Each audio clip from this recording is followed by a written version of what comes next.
बाला साहब ठाकरे जब कार्णिक में कार्टून भी आता था और जो राइटिंग्स भी आती थी उसमें जिक्र होता था यहाँ के बेरोजगारों का। महाराष्ट्र अभी भी उससे अछूता नहीं है, बहुत चीजें बदली नहीं है। एजुकेशन, खासतौर से आप खुद, हम तो छात्र के तौर पे आपको अभी देख पा रहे हैं, एजुकेशन को लेकर आपको लगता है कि शिवसेना ने कुछ काम किया है या करना चाहिए? बिल्कुल, काम तो किया है और भी होते रहेगा। लेकिन हाल ही में मैंने एक मोर्चा निकाला था, 25,000 स्टूडेंट्स उसमें आए थे और वो इसी बात पे था। मुझे काफी लोगों ने पूछा, अरे खुद की सरकार के खिलाफ क्या मोर्चा उठा रहे हो, जाओ मंत्रियों से मिलो।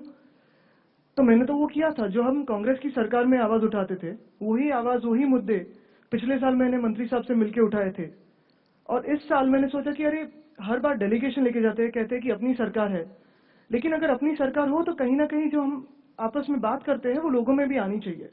फिर वो कॉलेज के इश्यूज हो, जैसे डोनेशन के खिलाफ हमने कहा है कि कानून लाओ, एडमिशन में जो फोर्स डोनेशन होते हैं वो है, फिर केजी टू पीजी, सारे अगर आप हर एक क्षेत्र देखो, केजी देखो, मिडिल स्कूल देखो, हाई स्कूल देखो, कॉलेज देखो, हर जगह कुछ ना कुछ तकलीफ है। और ये तकलीफ मुझे नहीं है, मैं तो खुश हूं कि उससे मैं बाहर आया हूं, लेकिन ये तकलीफ हर एक स्टूडेंट को है।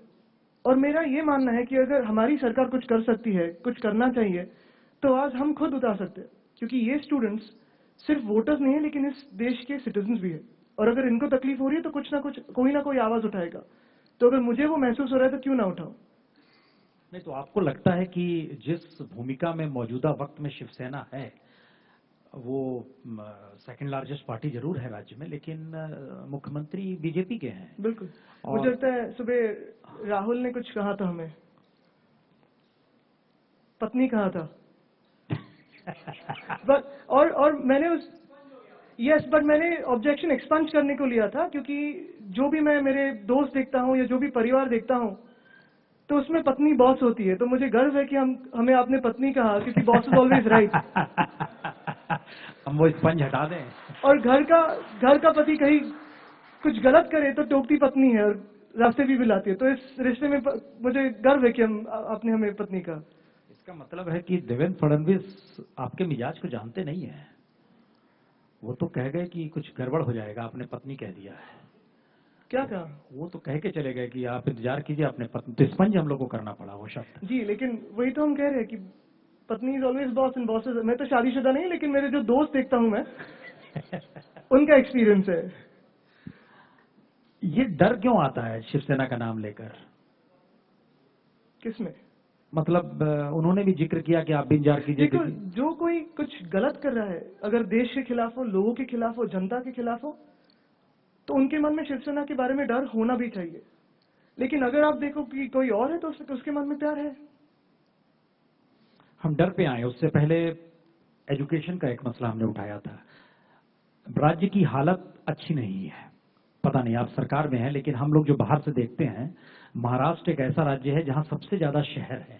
महाराष्ट्र एक ऐसा राज्य है जहां सबसे ज्यादा शहरी गरीब है। महाराष्ट्र एक ऐसा राज्य है जहां पे सबसे पहले प्राइवेटाइजेशन एजुकेशन का इस रूप में हुआ कि किसी ना किसी रूप में हर पॉलिटिकल पार्टी उसमें घुसती चली गई। महाराष्ट्र ऐसा राज्य है जहां पे किसान सबसे ज्यादा खुदकुशी करता है। महाराष्ट्र एक ऐसा राज्य है जहां पे बैलेंस ऑफ पावर नहीं है। विदर्भ की स्थिति कहीं कुछ है, मराठवाड़ा कुछ है, पश्चिमी महाराष्ट्र कुछ है। इतने प्रॉब्लम्स के बीच में जब आप देखते हैं कि आप एक पार्टी की दिशा में अब आपको दिशा देनी है, तो आपके जहन में क्या क्या सवाल आते हैं? हर एक सवाल को अलग अलग इसमें ट्रीट करना जरूरी है। जैसे मैंने कहा, एजुकेशन एक काफी बड़ा मुद्दा है जो हमारे हाथ में है। बीएमसी का एजुकेशन है, तो वहां तो हम रिफॉर्म्स ला रहे हैं। 3 सालों में अमिताभ बच्चन जी ने जो पिछले 2013 में उद्घाटन किया था, हमने एक स्कीम शुरू की थी, वर्चुअल क्लासरूम। बेसिकली एक टीचर एक स्टूडियो से 400 क्लासरूम्स के साथ 2 वे इंटरेक्शन वाया सैटेलाइट कर सकता है। उससे रिजल्ट अच्छे आने लगे हैं, क्वालिटी ऑफ एजुकेशन बढ़ गया है। दूसरी चीज जो हमने अभी शुरू की है वो है टैब मैंने यहाँ लाया भी है। अगर आप देखें तो कोई भी एसएससी स्टूडेंट हो तो उसके बैग में 9 नोटबुक्स रहती है और 9 टेक्स्ट बुक्स रहती है। अगर जो 9 टेक्स्ट बुक्स है उनका अगर बोझ कम किया जाए, तो हमने सारे टेक्स्ट बुक्स इसमें लाए, ये टैब में। हर एक कोई आज फोन यूज करता है, स्मार्टफोन यूज करता है, तो इसमें एक एसडी कार्ड जाता है। 8th स्टैंडर्ड, 9th स्टैंडर्ड और 10th स्टैंडर्ड का सिलेबस पूरा भरा हुआ है। इसमें ऑडियो विजुअल्स है, नोट्स है, रिविजन टेस्ट है, और जो कई अन्यथा जो लगते हैं डिक्शनरी है, वो सारे एजुकेशन मटेरियल इसमें है। हम तो पीछे लगे कि सरकार से कि ये भी आप स्टैंडर्डाइज करो, जिससे लेना है वो लीजिए, लेकिन ये डिजिटल टेक्स्ट बुक करके सारी स्कूलों में लाओ। बीएमसी में तो दे रहे हैं हम, शिवसेना पक्ष की तरफ से जहां पूरे राज्य में लगभग 10,000 टैब्स हमने अभी बांटे हैं और भी बांटेंगे। सीएसआर जैसे फंड अवेलेबल होता है उसकी तरफ जा रहे हैं। जो मोर्चा की बात रही, नहीं, एक मिनट, ये इसको बच्चे कैसे लेंगे? ये खरीदना पड़ेगा? नहीं, ये तो हम फ्री दे रहे हैं, नहीं, ये आपने बीएमसी की 10 तरफ से फ्री दे रहे हैं। और शिवसेना भी जो सीएसआर फंड्स आ रहे हैं शिवसेना के हाँ, पास, उनको रिसीट दे रहे हैं कि आपका टैब इस स्कूल में गया है और ये टैब है, ये एजुकेशन है। तो आपने कहा 10,000 आपने बांटे हैं, बिल्कुल। 80 लाख स्टूडेंट्स हैं जो कि प्राइमरी में इस दौर में है, 8 तक की पढ़ाई कर रहे हैं महाराष्ट्र में। नहीं, ये जो है 8, 9, 10 स्टैंडर्ड है, क्योंकि वो जो सिलेबस है और जो हैंडलिंग होता है या ट्रेनिंग होता है वो 8, 9, 10 के लिए होता है। तो महाराष्ट्र का रेंज उसमें भी है जहां पर सबसे ज्यादा बच्चे 8वीं के बाद पढ़ाई भी छोड़ देते हैं, वो लेबर में कन्वर्ट करते हैं। ओके, तो कैसे उसको करेंगे हम लोग? एक काफी चीजें मैंने जो कही थी, एक तो है डोनेशन बंद करो, फोर्स डोनेशन लिया जाता है।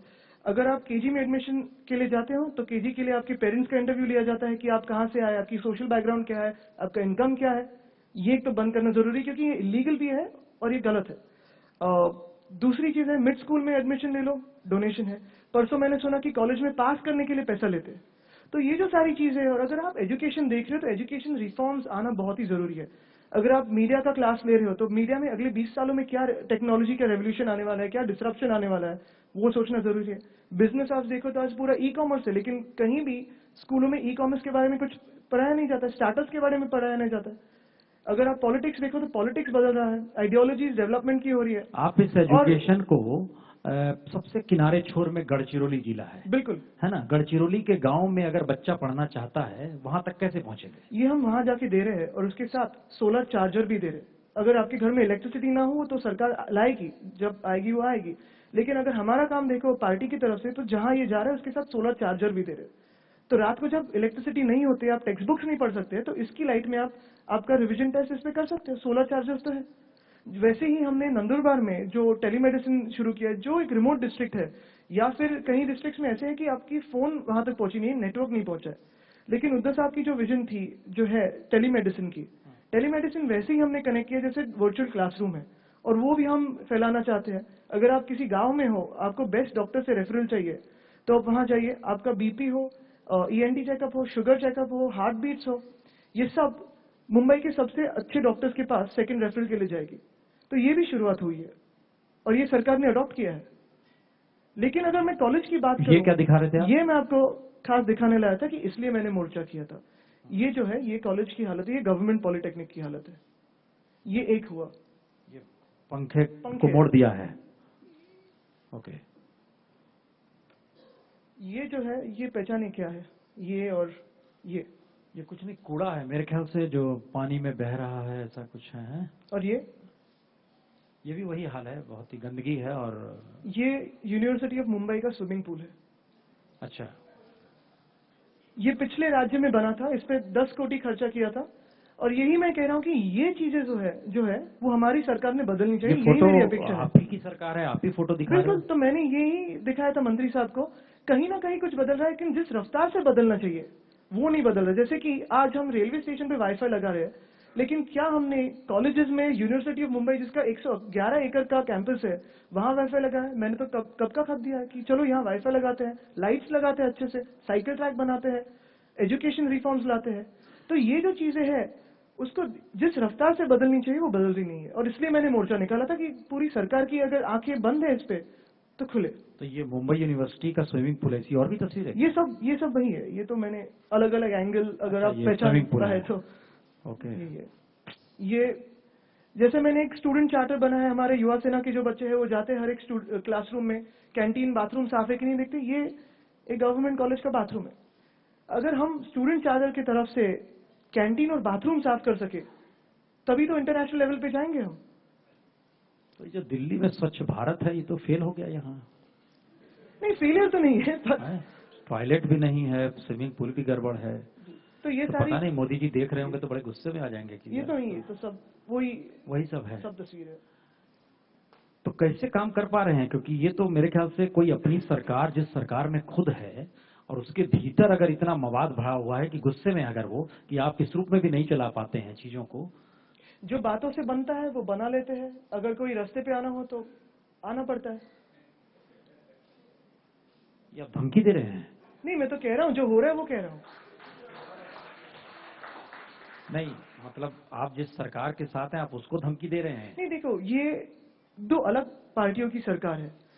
ये तो जाहिर सी बात है कि हमारा जो सारा एजेंडा है उनको मान्य नहीं है, उनका सारा एजेंडा हमें मान्य नहीं है। ये तो सुबह भी दोहराया गया था। तो कहीं ना कहीं जो कोई तकलीफें है आपस में, जो कुछ बातों से सुधर सकती है वो सुधरती है, लेकिन कहीं ना कहीं पब्लिक सपोर्ट होने के कारण हर एक पॉलिटिकल पार्टी को अपनी बात पब्लिक में भी कहना जरूरी होता है। और इसलिए पब्लिक में आते हैं तो सबको लगता है कि झगड़ा हो गया, चलेगा कि नहीं, लेकिन अभी तो चल रहा है। नहीं, सही चल रहा है, लेकिन अब आप जो तस्वीर दिखाए, ये तस्वीरें दरअसल हमको अपने चैनल पे भी दिखानी चाहिए थी। बिल्कुल। एक रिपोर्टर को रिपोर्ट फाइल करनी चाहिए थी, अखबारों में ये तस्वीरें आनी चाहिए थी, लेकिन आपके सामना में ये तस्वीर क्यों नहीं रहती है? वहां तो दूसरी भाषा रहती है, छोड़ देंगे नहीं, वैसा कर देंगे। आती है, लेकिन सामना में जो आती है वही तस्वीर पता नहीं पढ़ते हैं कि नहीं पढ़ते हैं अभी। एक बड़ा तीखा अटैक होता है प्राइम मिनिस्टर तक को लेकर। नहीं, जैसे मैंने कहा कि जो हमें मान्य है उसके बारे में तो हमने प्रेज किया है। जैसे अभी सर्जिकल स्ट्राइक्स हुए तो खुद उद्धव साहब ने प्राइम मिनिस्टर को फोन किया, कांग्रेचुलेट किया, और हमारी जो आइडियोलॉजी है, कोर आइडियोलॉजी है, उसी के लिए तो साथ रहे हैं। लेकिन जो चीजें मान्य नहीं है, जैसे पहले आपको याद होगा 2014 में जब सरकार बनी थी तब रेलवे की पूरी सारी हाइक हुई थी सबअर्बन मुंबई में। उस पर आवाज पहले शिवसेना ने उठाई थी। फिर बाद में लैंड एक्विजिशन बिल आया था जो सारे स्टेट्स को मान्य नहीं था, उस पर आवाज उठाई थी। जीएसटी पे जो कुछ हमें मान्य नहीं था वो हमने आवाज उठाई थी। तो जहां जहां एक डिसएग्रीमेंट है वहां तो हम दोहराते रहेंगे कि ये हमारा डिसएग्रीमेंट है और ये हमें लगता है कि ऐसा होना चाहिए। तो जब स्टेट गवर्नमेंट में मुखिया बीजेपी का है तो आप ये तस्वीर दिखला रहे हैं, लेकिन बीएमसी के तहत जो चीजें आती है वहां भी तो चीजें अनुकूल नहीं हम है। करते हैं, सुधार है, वही तो मैं कह रहा हूँ। जैसे बीच में भी एक एनजीओ का रिपोर्ट आया था, उनके साथ मैं बैठा, उनके साथ एजुकेशन कमेटी की चेयरमैन बैठी, और जो कुछ है वही मैं कह रहा हूँ कि ये अगर प्रॉब्लम्स है तो हमें एक्सेप्ट करना चाहिए कि ये प्रॉब्लम्स है भैया, उसको छुड़ाया कैसे जाए। अगर ये मैंने तस्वीरें 21 मार्च 2015 को दिखाई है तो इस पर अगर आगे कुछ अमल क्यों नहीं हुआ है, क्यों बदल नहीं हुआ इस पे, यही तो मेरा प्रश्न था मोर्चा में। बीएमसी में माना जाता है आप लोग का वर्चस्व है एक लिहाज से, बजट भी कोई छोटा नहीं है, तो आपको लगता है कि जब आप बात कर रहे हो कि हम ऐसा राज्य देखना चाहते हैं, ऐसा एजुकेशन सिस्टम देखना चाहते हैं, हेल्थ सिस्टम ऐसा देखना चाहते हैं, तो बीएमसी के मातहत जो अलग अलग विंग है वो काम कर रही है, आपको ऐसा भरोसा है? बिल्कुल, और मैं ये फख्र के साथ कह सकता हूँ कि बीएमसी जैसे कोई दूसरी म्यूनिसिपल कॉर्पोरेशन नहीं है पूरे देश में। एक तो जितना पॉपुलेशन हैंडल करते हैं हम, उसमें अकाउंटेड पॉपुलेशन है, अनअकाउंटेड पॉपुलेशन है, रोज आते जाते रहते हैं। लेकिन अगर आप देखें तो वाटर कनेक्शन जो है या जितने लोगों को पानी दिया जाता है, मुझे नहीं लगता कि दूसरे शहर में कहीं भी देश में इतना पानी दिया जाता होगा। और जिस रेट को, जितनी सब्सिडी बीएमसी देती है उस रेट को कहीं भी नहीं होगी। एजुकेशन वो भी 5 लैंग्वेजेस में, इंग्लिश है, मराठी है, semi English, Urdu, Hindi, Gujarati, 6 languages, दूसरे कहीं भी शहर में नहीं है। बीएमसी का खुद का अपना डैम बना हुआ है और वो 9th fastest dam in the world है, अब भी बना, मिडिल वैतरना, किसी दूसरे म्यूनिसिपल कॉर्पोरेशन का डैम नहीं है। तो ये जो चीजें हैं, लगभग 4000 बसेस बीएसटी के थ्रू चलती है 400 रूट्स पे, दूसरा कोई भी कॉर्पोरेशन इतना पब्लिक ट्रांसपोर्ट पे फोकस नहीं करता है। तो ये सारा जो बजट है वो बजट किस में जाता है, कैसे जाता है, मुझे लगता है ये भी स्टडी करना जरूरी है। और मुंबई एक शहर है जहां काफी सारे दूसरे प्लानिंग अथॉरिटीज भी है, जैसे एमएमआरडी है, एमएसआरडीसी है, पीडब्ल्यूडी है, रेलवेज है, एयरपोर्ट्स अथॉरिटी ऑफ इंडिया है। इनको सारे 16 एजेंसीज को साथ लेके काम करना, कई तो रिस्पॉन्ड भी नहीं करते, इनको साथ में लेके काम करना, मुझे नहीं लगता कि दूसरा कोई भी म्यूनिसिपल कॉर्पोरेशन ऐसे करता होगा। बिल्कुल मैं नहीं कह रहा हूं कि दूसरे कोई कम है, अपने अपने हिसाब से अच्छे कर रहे हैं, लेकिन जब कंपैरिजन आता है तो मुंबई का कॉर्पोरेशन सबसे आगे होगा। जितना हेल्थ केयर में है, हेल्थ केयर में तो पूरे देश से लोग आते हैं यहाँ, क्योंकि यहाँ सबसे चीपेस्ट हेल्थ केयर मिलता है और सबसे अच्छा स्टैंडर्ड। लेकिन करप्शन भी है, ऐसे कुछ लोग बोल रहे हैं। नहीं, बोलते नहीं है, मतलब बकायदा कहा गया, बताया गया। देखो, जहां जहां करप्शन केसेस अगर नोटिफाई हुए हैं, वो तो पीछे जो कॉन्ट्रैक्टर्स खराब काम कर रहे थे उनको ब्लैकलिस्ट किया, लेकिन कहीं और काम दिया गया है। जो आपने ट्वीट किया था, जिन कॉन्ट्रैक्टर्स का आप जिक्र कर रहे हैं कि हमने ब्लैकलिस्ट किया, बीजेपी ने काम दे दिया उनको, नासिक में, नागपुर में काम दे दिया। लेकिन हमारा कहना है वो जो हास्य व्यंग करते हैं कपिल, उनका कहना था कि यार ये तो बड़ा मुश्किल है। तो हमने तो पूछा था, सीएम साहब ने पूछा था, मैंने भी उनको रिप्लाई किया था, लेकिन मुझे लगा उनकी केस तो कहीं और चलती गई कि क्यों वो करे थे या क्या हो गया मुझे पता नहीं। तो डरा के पूछिएगा तो कैसे कोई जवाब देगा? मैंने तो पूछा था, आप मेरा ट्वीट देखिए, मैंने कहा था कपिल जी बताइए कहाँ है, अब म्यूनिसिपल कमिश्नर या मेयर साहब से कहिए, तो वो नहीं, तो किसी ने सपोज रिपोर्ट लेता। कीजिए, नहीं, ये एक बड़ी अजीबोगरीब स्थिति है कि मुंबई में कुछ लोग रह रहे हैं या बहुत सारे लोग रह रहे हैं, उसमें किसी को शिकायत होगी, तो शिकायत होगी, वो शिकायत भी क्यों हुई? देखो, ये जो पूरी करप्शन का मामला है, मैं ये नहीं कह रहा हूँ कि सारे इस देश में साफ है, कहीं कहीं पेड न्यूज की भी बातें आती है, लेकिन अगर हम एक्शन ले रहे हैं तो उसका भी जिक्र होना जरूरी है। जहां जहां कुछ इश्यू हो गया तो उस पर एक्शन तो लिया है। हम कह नहीं सकते हैं ना कि करप्शन नहीं है, करप्शन भी है। देखो, ये तो मैं झूठ बोलूंगा अगर कि हाँ देश में कुछ करप्शन नहीं है, हर एक सेक्टर में नहीं, देश में करप्शन नहीं, है, हम लेकिन BMC उसका जो मुखिया है हाँ, वो उस पर एक्शन ले रहा है कि नहीं, ये आप देखना जरूरी है। तो अब चूंकि BMC इलेक्शन भी नजदीक आ गया है और शिवसेना का एक प्रभाव रहा हुआ है, तो अब आपको क्या लगता है कि जो पॉलिटिकल पार्टी स्टेट में काम करते हुए ऐसे यूनिवर्सिटीज को रखती है, टॉयलेट्स रखती है, उनके साथ लड़ा जा सकता है? ये तो मेरा निर्णय नहीं है, ये तो लीडरशिप का निर्णय है। जो दोनों पक्ष सोचे कि बराबर है, लीडरशिप सोचे। हमारा काम है काम करना, जो हमने काम किया है उसको जनता के सामने लेके जाना। नहीं, अब तो आप पॉलिटिशियन हो गए। नहीं, मैं मेरा काम बोल रहा हूँ। नहीं, मतलब आपके जहन में क्या है कि सपोज कीजिए मेरे जहन में ये है कि जो हमने 5 साल में काम किया है वो जनता के सामने लेके जाओ और जनता डिसाइड करेगी। क्योंकि हमको जहां तक याद है विधानसभा चुनाव में बड़ी फजीहत की थी बीजेपी ने आप लोगों की। जी बिल्कुल, लेकिन क्योंकि अभी तो वो तो है, लेकिन दो एक पुराना दोस्त दो अच्छे नए दोस्तों से अच्छा है। तो आज जब आप खड़े हैं और BMC इलेक्शन नजदीक है, अगले महीने होने जा रहा है, तो क्या होना चाहिए? साथ लड़ना चाहिए सत्ता के लिए या नहीं? अपनी हम लोग कॉम्पिटिटिवली बेहतर काम करते हैं, क्योंकि ये तो मुझे लगता है कि जो अच्छा काम कर रहे हैं उनके साथ सब आएंगे। हम तो अच्छा काम कर रहे हैं, लोगों को पता है कि जो काम हो रहा है उनके आंखें के सामने है, और हम झूठ तो नहीं कहेंगे, हम झूठे बातें नहीं देंगे। तो कुछ शिवसेना भी जो हम बोलते हैं वो हमारे गले में हड्डी बन के नहीं फंसेगी। इसका मतलब है शिवसेना का फिर विस्तार नहीं हुआ ना आदित्य, क्योंकि शिवसेना का विस्तार का मतलब था वो धीरे धीरे धीरे धीरे अकेले आएगी, धीरे ये धीरे। हमारे मन में कभी नहीं था, और इसलिए जो हमारे साथ जो एक कह सकते हैं चीटिंग या बैकस्टैबिंग हुआ, हमने तो एलाई को साथ में लेके बढ़ना था, आगे लेके जाना था। अगर आप देखें तो देश में हमारी भी एक विचारधारा है जो पूरे देश में है। हमने बंगाल में इलेक्शंस लड़े, अभी बिहार में लड़े, यूपी में लड़ने जा रहे, गोवा में लड़ने जा रहे, लेकिन कहीं ना कहीं एक अनकहा अनसुना पैक्ट था कि जहां बीजेपी है, हमारा दोस्त है, सबसे पुराना दोस्त है, उनको तकलीफ ना हो, उनकी सीटों पर कोई तकलीफ ना हो, और इसलिए पूरी वोट बैंक एक साथ रहे, कहीं वोट्स टूटे ना। लेकिन अगर बैकस्टैबिंग हुआ तो है 2014 में, अगर हम पूरे ब्लाइंडली उनको ट्रस्ट करते हैं तो वो कहीं ना कहीं रुकना चाहिए, वो रुका है। अभी तो मुझे लगता है रिश्ता एक पॉलिटिकल रिश्ता रहा है, क्योंकि उनके मन में हमारी जो आइडियोलॉजी थी वो है कि नहीं पता नहीं। तो आपको लग रहा है अब धोखा वो नहीं देंगे? ये तो मैं नहीं कह सकता। दे सकते हैं। हम जनता को धोखा नहीं देंगे, ये मैं कह सकता हूँ। ओके, तो शिवसेना की पहचान हमें जहां तक याद आता है, बाला साहब ठाकरे के दौर में उन्होंने एक नारा दिया था, लुंगी को पुंगी बनाओ। दक्षिण भारतीयों को लेकर था। उस पीरियड में वरदराजन की एंट्री हुई थी अंडरवर्ल्ड में, जहां तक हमें याद आता है। फिर इधर उत्तर भारतीयों का चला तो उस पर भी एक मूक सहमति के तौर पर से निकलकर शिवसेना निकलकर आई, मराठी मानुष की बात आई। लेकिन आपकी पीढ़ी आते आते जब हम आपसे बात करते हैं, तो अब आपको क्या लगता है कि वो उस दौर की बातें थी, या जो सन ऑफ सॉइल जिसका जिक्र आप कर रहे हैं, ये मैटर अभी करता है? देखो, हर दशक की एक रेलेवेंट टॉपिक होता है, वो तो बाला साहब उठाते रहे, लेकिन जब मेरी बात आती है तो मैं भी जो इश्यूज ले रहा हूँ, ऐसे ही नहीं है कि जो मैंने इश्यूज लिए हैं वो बाला साहब ने कभी देखे नहीं है। अभी 2012 तक तो वो थे साथ में, और जो मैं इश्यूज ले रहा था वो उनको मान्य थे, इसलिए तो मैं ले सकता हूँ। जैसे ये सारी जो चीजें मैं मुंबई में करना चाहता हूँ, अभी ईस्ट कोस्ट की डेवलपमेंट उद्धव जी ने कहा है, या कोस्टल रोड की बात हो, या फिर मैंने जो कहा था कि मुंबई 24 घंटा काम करने वाला शहर है, तो 24 घंटा क्यों ना हमारे रेस्टोरेंट शुरू रहे।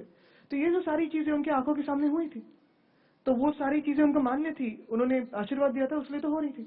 नहीं, आपके ऊपर कोई बैग एंड बैगेज है नहीं, आप बड़े फ्री हो मौजूदा वक्त में, सही मायने में कहें तो क्या आपके जो आइडियाज हैं वह देवेंद्र फडणवीस जो सीएम है या बीजेपी है, क्योंकि आप कह रहे हैं कि 24 आवर 24/7 क्यों नहीं होना चाहिए? बिल्कुल होना चाहिए, किसी को भी अच्छा लगेगा कि चलिए खुला हुआ है।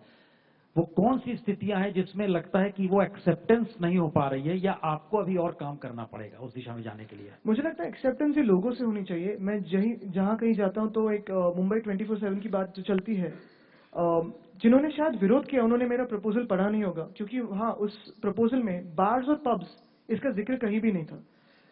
आइडिया काफी सिंपल थी, यही थी कि मुंबई जैसे आप हो या हम हैं, अगर हम यहाँ काम कर रहे हैं तो 24 घंटा काम करते हैं। आप न्यूज चैनल्स में तो अपडेट्स लेते रहते हैं, हम अपडेट्स देते रहते हैं। तो ये जो चीजें होती है, न्यूज बनाते हैं, न्यूज देते हैं, या काफी ऐसे है, कॉल सेंटर्स हो गए, काफी सारी चीजें ऐसी हैं जो 24 घंटा चलती है। तो मेरी बात यही थी कि अगर मुंबई में जो नॉन रेसिडेंशियल एरिया है, जैसे बीकेसी है या काला घोड़ा है, फिर जो मॉल कंपाउंड्स है, मिल कंपाउंड्स है, वहां तो फ्रिस्किंग होता है, सीसीटीवी है, सिक्योरिटी है, पार्किंग है, अंदर कोई रेसिडेंस नहीं जिसको तकलीफ हो सकता है।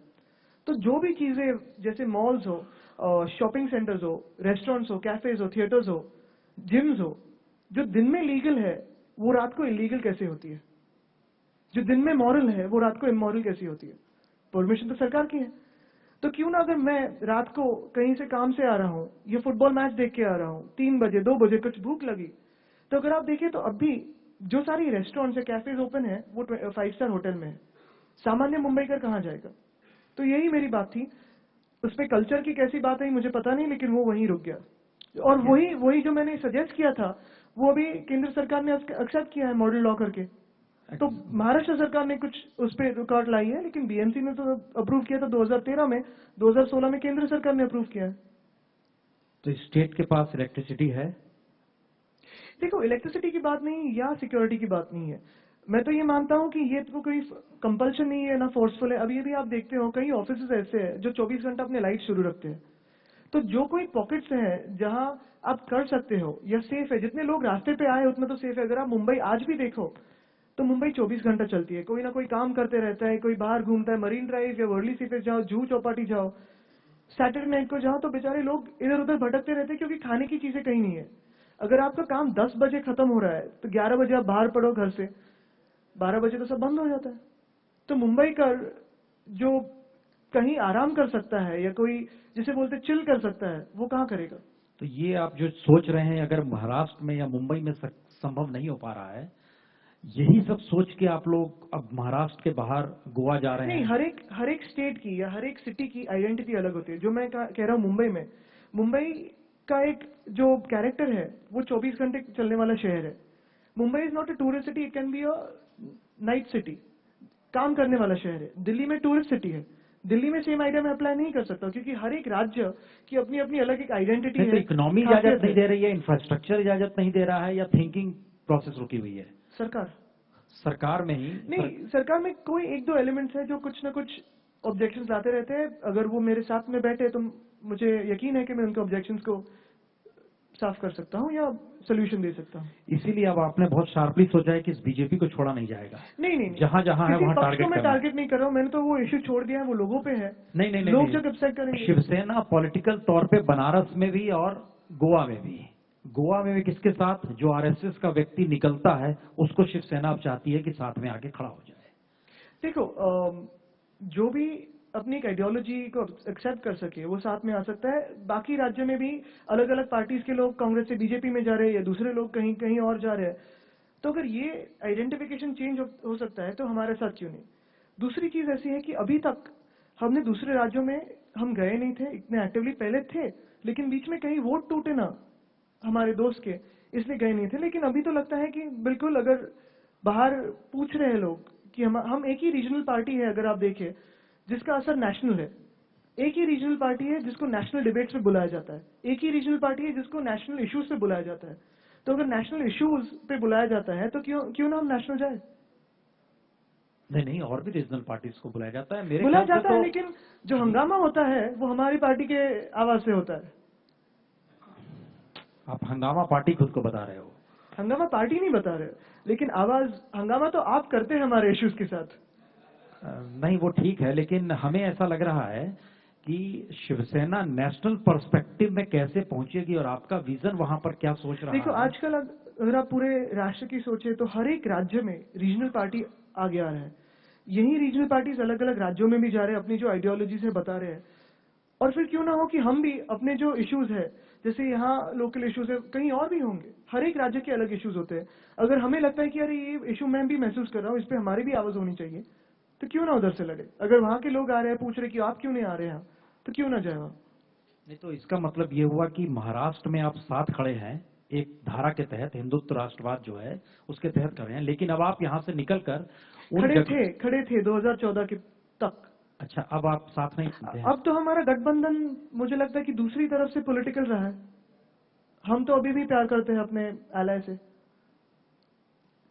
यार आप प्यार भी करते हो तो बड़े तीखे तरीके से करते हो कि everything is fair in love and war. तो हाँ, मतलब वार जोड़ देते हो लव करते करते अचानक। नहीं, ये वॉर तो देखो, वॉर तो वॉर नहीं है। ये जो हमें ठीक नहीं लगता है वो हम ओपनली कह देते हैं और उनकी भलाई के लिए कहते हैं। तो आपको ठीक नहीं लगा था जब अमित शाह ने कहा था कि नहीं इनसे हमें गठबंधन ठीक नहीं नहीं होगा? लगा था कि जब लैंड एक्विजिशन बिल लोगों पे थोपा जा रहा था। हमें ठीक नहीं लगा था जब रेलवे की टिकट की हाइक हो रही थी। तो ये कहेंगे हम। हमें ठीक नहीं लग रहा है कि एजुकेशन सेक्टर में कुछ अच्छा हो रहा है, कहेंगे। तो आपको ठीक नहीं लग रहा है जो फडणवीस सरकार जिस रूप में अलग अलग पॉलिसीज के तहत कुछ काम कर अगर रही पूरा है? ठीक नहीं लगता या जिस वक्त कुछ ठीक नहीं लगता तो उससे बाहर पड़ेंगे। लेकिन अभी जो मैंडेट मिला है हमें, वो पिछली जो सरकारें थी उसके खिलाफ मिला है। तो महाराष्ट्र में अगर कुछ लोगों ने चेंज के लिए मैंडेट दिया हो, तो वो हमारा एक कर्तव्य बनता है, हमारा एक धर्म बनता है कि जितना अच्छा कर सके वो कुछ कर दिखाए। क्योंकि बीजेपी के नेता आप लोगों पर बीएमसी को लेकर बहुत शार्प अटैक कर रहे हैं। करप्शन का अड्डा है, ठेकेदारों को किस रूप में, यहाँ कॉन्ट्रैक्टर्स को जिस रूप में काम दिया जाता है। आपने एक जिक्र किया कि नागपुर, आपने जिनको ब्लैकलिस्ट किया वहां पर उनको काम दे दिया गया, लेकिन आप ये बोलने से बार बार बच जाते हो कि हम साथ लड़ेंगे कि नहीं लड़ेंगे। क्योंकि ये मेरा निर्णय है नहीं, ये तो लीडरशिप का निर्णय है और वो उद्धव साहब और देवेंद्र जी देखेंगे। और ये जो अन्य लोग बोल रहे हैं उनका भी निर्णय नहीं है। लेकिन करप्ट है बीएमसी?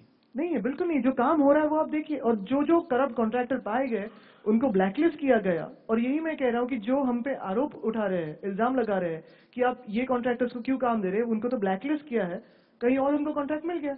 एक कॉन्ट्रैक्ट तो 5,000 करोड़ का मेट्रो 2 का मिल गया है। ये किसका फेलियर था कि लातूर में पानी नहीं पहुंचा?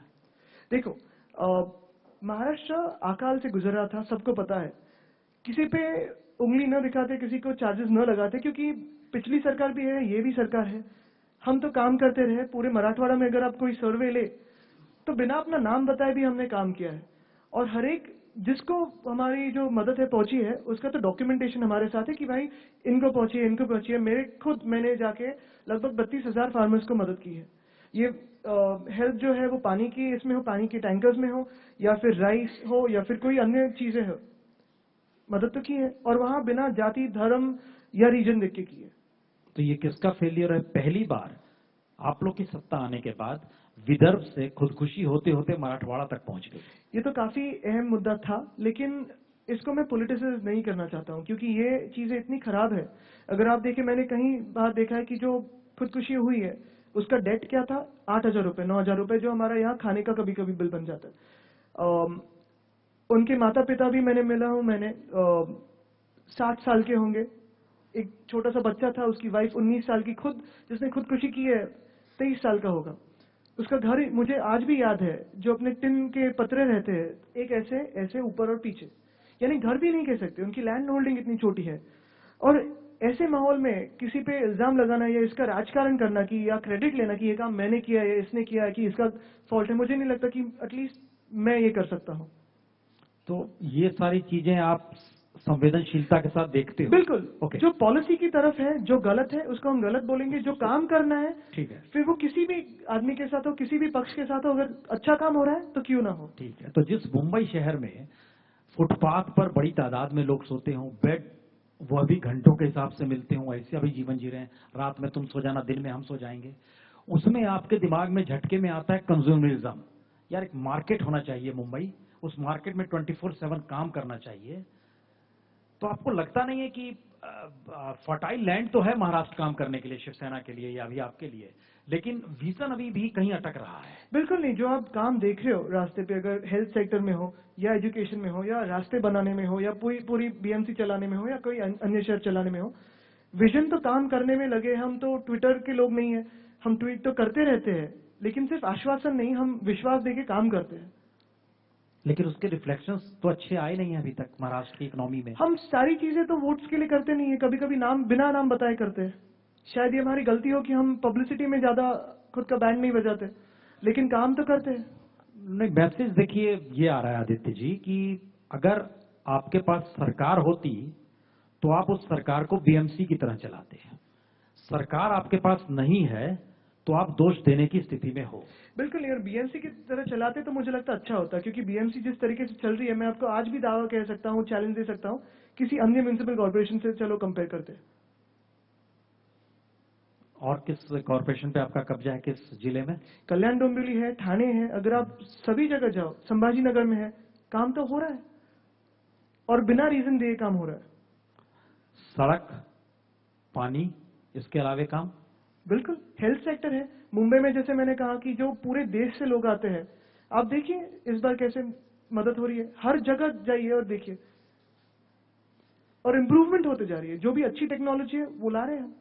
तो आपकी एक्सेप्टेंस जब महाराष्ट्र में उस रूप में नहीं हो पा रही है, तो आप जब बाहर देखना चाह रहे हो तो उसकी वजह क्या है?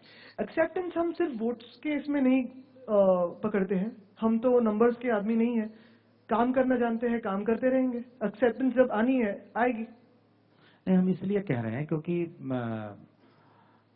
आप ही के चचा हैं राज ठाकरे साहब, कानून अपने हाथ में ले लेते हैं। एक मैसेज देश भर में यही जाता है, आप मानिए ना मानिए, जिस बनारस में आप जाना चाह रहे हो या जिस गोवा से चुनाव लड़ना चाह रहे हो, वहां भी ये मैसेज रहता है कि कानून व्यवस्था हाथ में एमएनएस जब चाहे तब ले सकती है। देखिए, वो हमारा सिर्फ एक सरनेम एक है, लेकिन पक्ष तो दो अलग है। उनके मन में क्या है, दिल में क्या है, मैं तो कह नहीं सकता हूँ, तो उन पे कुछ मैं कमेंट नहीं करूंगा। हम जो कर रहे हैं उन हमारे पे मत कीजिए कमेंट, लेकिन आपने एक बार भी डपटा अपने सीएम को कि मजाक बना रखा है आपने, कानून व्यवस्था क्यों काम आप भी नहीं कर करती? रहे हो, मीडिया का काम है वो, हम तो हमारा काम कर रहे हैं। नहीं, आप सरकार में साथ खड़े हो साहब। बिल्कुल, लेकिन मीडिया तो वॉचडॉग है, फोर्थ पिलर है। तो आप लोग को इस तो बार हम किसी दूसरे दोनों के झगड़े में या दोनों के आपस में नहीं जाते। हम जो हमारा इशू है, जनता के इश्यूज है, उसको उठाते आगे जाएंगे। क्या ऐसा है कि जो शिवसेना मॉडरेट हो रही है, उसकी जो कट्टर जमीन थी उसको एमएनएस पकड़ना चाह रही है? ये आप आपके सर्वे से जान सकेंगे। मुझे तो अपने जो लोग हैं वो साथ में आते देख रहे हैं। शिवसेना की जो ताकत है वो बढ़ती दिख रही है। हर जगह शिवसेना की सोच है कि हर जगह अग्रेसिव होना जरूरी नहीं है। अगर आप मूर्ति बना रहे हो, मूर्ति के बनने के बाद अगर आप हैमर और चिजल लो तो मूर्ति टूट जाएगी। तो अगर एक ताकत बनी है, क्योंकि फर्स्ट टाइम नजर आया कि जब पाकिस्तान के कलाकारों का सवाल आया तो शिवसेना के बोल गायब हैं। बिल्कुल नहीं। हमने तो एक रेजोल्यूशन भी रखा है लोकसभा में कि जो सारे इकोनॉमिक सोशल संबंध है उसको रोक लगाया जाए। ये आप सुबह अरविंद सावंत जी आए थे, उन्होंने भी इस पे काफी बहस की है। और हमारा मुद्दा तो वही है कि अगर टेररिज्म नहीं रुक रहा है तो क्यों आज भी, मुझे लगता है आज भी 3 सीजफायर वायलेशन हुए हैं, आज भी जवान मारे गए हैं, उनके भी जवान हम मारे हैं, रेंजर्स हैं। तो ऐसे हालत में मुझे लगता है कि लोगों ने सोचना जरूरी है। हम तो सोचते ही रहते हैं, हम अपनी आवाज उठाते रहते हैं, लेकिन अभी वो तो लोगों के हाथों में है कि ऐसे माहौल में हम क्या करेंगे। क्योंकि अभी ये माहौल सारा बॉयकॉट का जो है वो बढ़ने लगा है और लोग अवेयरनेस उनमें आने लगा है। नहीं तो आपको लगता है लोग खुद ब खुद ट्रेंड होंगे और समझेंगे कि अच्छा मोदी गवर्नमेंट ये कर रही है, शिवसेना ने विरोध किया, वहां पर शिवसेना ठीक है, आप साथ में खड़े हो, सेंटर में भी खड़े हो, महाराष्ट्र में भी खड़े हो। लेकिन वही तो बात मैं कह रहा हूँ कि लोग इतने होशियार हो गए हैं, उनको पता है कि जो गलत है उसको हम गलत कह रहे हैं, जो सही है उसको सही कह रहे हैं। इतनी पाक साफ दुनिया है नहीं जो आप सोच रहे हो। शायद दो पक्षों के बीच में ना हो, लेकिन जनता के बीच में है। तो आपको ये लगता है कि एक तरफ पाकिस्तानी कलाकारों का विरोध होना, दूसरी तरफ पाकिस्तान से साथ तमाम रास्ते खोले रखना, ये दोनों कोई सरकार अगर कर रही है और चल रही है तो आपका स्टैंड सिर्फ इतना है कि हमने कह दिया? लीडरशिप तो बोल रही है, हम तो कर रहे हैं, जो रास्ते पे करना है वो कर रहे हैं, जो लोकसभा में करना है वो कर रहे हैं। आपका स्टैंड है कि पाकिस्तान का कोई कलाकार मुंबई में आए कि ना आए? बिल्कुल। देखो, एक चीज ये है कि जो लोगों के मन में भी है, अभी चाइनीज गुड्स के बारे में भी है, जो हमारे लोगों को बिना देखे कि आप कलाकार हो, आप क्रिकेटर हो, आप बिजनेसमैन हो, बिना देखे, बिना किसी टैग लगाए जिसको गोली मार रहा है आतंकवाद हमारे देश में आके, उनसे संबंध जब तक सुधरते नहीं है तब तक ना रहे। ये हमारी पार्टी की स्टैंड रही है और रहेगी, क्योंकि हमारा कोई पर्सनल झगड़ा है नहीं। ये दो देशों के बीच में, जैसे साउथ अफ्रीका में जब रेसिज्म था, साउथ अफ्रीका पे बॉयकॉट हुआ था, तभी सुधरा। नहीं, आपको जान के हैरत होगी कि जिस बॉर्डर पे गोलियां चल रही है वहां चीजें सामान्य है, मुंबई में हंगामा है। बिल्कुल नहीं, आज भी सीजफायर वायलेशंस हुए हैं। मैं सुबह आज तक का ऐप देख रहा था, उसी पे मैं देख रहा हूँ कि कहाँ कहाँ वायलेशंस हुए। कल भी हमारा एक जवान मारा गया है, शहीद हुआ है। और सीजफायर वायलेशंस चलते रहे पिछले 4-5 दिनों से। कहीं शेलिंग हो रहा है, कहीं फायरिंग हो रहा है। आज 2 आतंकवादी बारामूला में पकड़े गए हैं। तो ये चीजें तो पता है कहाँ से आ रही है। ओके, हम बोल रहे हैं लोगों में सामान्य स्थिति है। अटारी बॉर्डर वैसे ही चल रहा है, कमान ब्रिज जो है वो वैसे ही चल रहा है उड़ी में, जो पुंछ में ब्रिज है वो वैसे ही चल रहा है, आवाजाही दोनों देशों के ये बीच तो है। एक चीज ऐसे है कि हम आज भी अपनी सारी बॉर्डर्स खुली कर सकते हैं, उनको बुला सकते हैं, चलो आओ नाचो गाओ हमारे साथ। लेकिन जो हम नाच रहे गा रहे हैं, उसकी एक सीढ़ी बना के जो शहीद हुए हैं उनके परिवारों को देते हैं और पूछते हैं आपका इसमें क्या राय है, आपकी क्या राय है, क्यों वो लड़े हमारे लिए, क्यों शहीद हो। वो भी तो आएंगे, नाचेंगे गाएंगे। ये कोई नाच गा नहीं रहा है। हम खाली आपसे ये कह रहे हैं कि पाकिस्तान एयरलाइंस का जहाज जितने पाकिस्तानियों को लेकर 28 और 29 सितंबर के मुझे बाद लगता है उन्होंने हिंदुस्तान कम आया। कर दिए जहाज भी आने। जी नहीं, ये अफवाह है। ये हम तो यही मैंने आज तक पे पढ़ा हाँ, था। नहीं, गलत पढ़ा है आपने। ऐसा कुछ भी नहीं हुआ है। पाकिस्तान गवर्नमेंट ने इसको डिनाई किया है कि ये ऐसा पर कुछ नहीं हुआ। ये देखो, ये जो चीजें हैं ये सरकार ने तय करनी है। जैसे डिप्लोमेटिक रिलेशंस होते हैं कि पॉलिटिकल बात हो या ना हो, बट एक बात ये बिल्कुल है कि अगर जश्न करना है, अगर उनके साथ नाचना गाना है या कुछ भी खेलना हो, तो क्यों करे।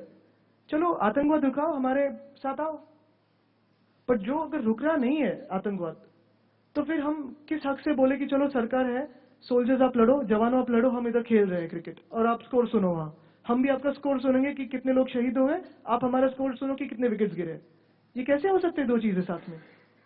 यकीनन नहीं हो सकता है, कहाँ इससे इनकार है, लेकिन क्यों हो रहा है वही तो हम आपसे जानना चाह रहे ये हैं। आपने आप लोग उनसे सरकार कहा। में साथ हो, फिर भी हो रहा है। हम तो आवाज उठा रहे हैं और मुझे लगता है सरकार ने भी तो अभी ये काफी गलत अहम। आवाज है ना, ये वैसी ही आवाज है ना जैसे हमने सुबह पूछा कि मियाँदाद साहब क्यों आए थे बाला साहब से मिलने। उन्होंने पूछा था कि क्रिकेट हो सकता है कि नहीं, और हमने साफ कहा था कि नहीं। ये दम सरकार में होना चाहिए, और मुझे लगता है जो अभी सर्जिकल स्ट्राइक्स हुए हैं उसी का एक रिफ्लेक्शन है। मियांदाद जी घर पे आए थे, मियांदाद क्योंकि उन्होंने पूछा था कि हम क्रिकेट खेल सकते हैं क्या। बाला साहब ने कहा था कि नहीं, बिल्कुल नहीं। जब तक आप टेररिज्म रुकाते नहीं है, जब तक आप क्रॉस बॉर्डर टेररिज्म रुकाते नहीं है, तब तक हमारे देश में आप आ नहीं सकते।